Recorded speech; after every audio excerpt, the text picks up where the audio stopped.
అందరికీ నమస్కారం. నా పేరు Padmaja. Welcome to my Indian plot. ఇవాళ మనం ఇడ్లీ కారం అంటారు కదా! ఆ కారప్పొడి ఎలా చేయాలో చూద్దాం. ఇదే కారప్పొడి వాడి గీ కారం ఇడ్లీ, గీ కారం దోస అని మనకి హోటల్స్‌లో సర్వ్ చేస్తారు కదా! ఇదే పొడి వాడతారండి. చాలా టేస్టీగా ఉంటుంది. So, come let's start making idli కారం. ఇప్పుడు ఒక పాన్ తీసుకొని థిక్ బాటమ్ ఉన్న పాన్ ఒక స్పూను ఆయిల్ వేసుకోండి. నేను నువ్వుల నూనె ఏసుకున్నాను. మీరు పల్లి నూనె అయినా వేసుకోవచ్చు. ఒక కప్పు మెజర్‌మెంట్ తోటి శనగపప్పు. ఆ శనగపప్పుని ఎర్రగా వేయించుకోవాలి. అంటే ముందర ఒక 5 మినిట్స్ అవి వేగాక సిమ్‌లో అదే కప్ మెజర్‌మెంట్ తోటి నేను మినపప్పు తీసుకున్నా. ఈ మినపప్పుని, శనగపప్పుని సిమ్‌లో పెట్టుకొని వాటిని ఎర్రగా వేయించుకోవాలి. హై మీడియంలో పెట్టుకోవద్దండి. ఎందుకంటే అవి మాడిపోతాయి. ఇలా సిమ్‌లో వేయించుకున్న శనగపప్పు, మినపప్పు ఎర్రగా వేగాక దాంట్లో 10, 15 కరివేపాకులు. ఆ కరివేపాకు ఆకులు కూడా బాగా వేగాక అరకప్పు నువ్వులు. ఏ కప్‌తో అయితే మనం పప్పులు తీసుకున్నామో అదే కప్ మెజర్‌మెంట్ తోటి నువ్వులు.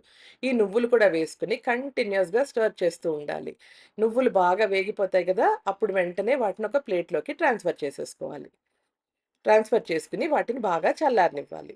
ఈ లోపల అదే పాన్‌లో ఒక స్పూన్ ఆయిల్ వేసుకొని నా దగ్గర బ్యాడగి మిరపకాయలున్నాయండి. దాంతోటి కలర్ వస్తుంది గానీ కారం ఎక్కువుండవు. నేను ఒక 7, 8 బ్యాడగి మిరపకాయలు, 4 గుంటూరు మిరపకాయలు వేసుకున్నాను. ఈ రెండిటిని కూడా బాగా ఎర్రగా వేయించుకోవాలి. మార్చకూడదు, కలర్ మారకూడదు. ఎర్రగా వేగాలంతే. ఈ వేగిన మిరపకాయలని కూడా తీసేసుకొని మీరు ఇప్పుడు ఆ ప్లేట్‌లో మన పప్పులు మనం చల్లార్చుకున్నాం కదా! ఆ ప్లేట్‌లో వేసేసుకోండి. ఒకవేళ మీ దగ్గర బ్యాడగి మిరపకాయలు లేకపోతే 7, 8 గుంటూరు మిరపకాయలే తీసుకోండి.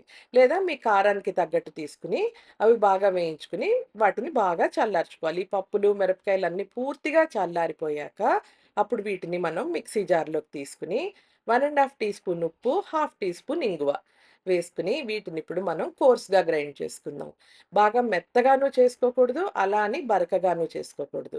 ఇలా గ్రైండ్ చేసుకున్న పొడిని మీరు ఇడ్లీ, దోసల్లోకి కనుక వేసుకొని తిన్నారంటే అసలు సాంబారు, పచ్చడి అవసరం లేకుండా అంత టేస్టీగా ఉంటుందండి. నెయ్యి గాని, నూనె గాని ఈ పొడిలో వేసుకొని తిన్నారంటే మా పిల్లలకి తట్టె ఇడ్లీకి గీ కారం పొడి వేస్తే చాలా ఇష్టం. ఇలాగ నేను నెయ్యి వేసేసి దానిపైన ఈ పొడిని స్ప్రెడ్ చేసి ఇస్తే మా వాళ్ళు చాలా ఇష్టంగా తింటారు. నిజంగా కూడా చాలా టేస్టీగా ఉంటుందండి ఈ పొడి.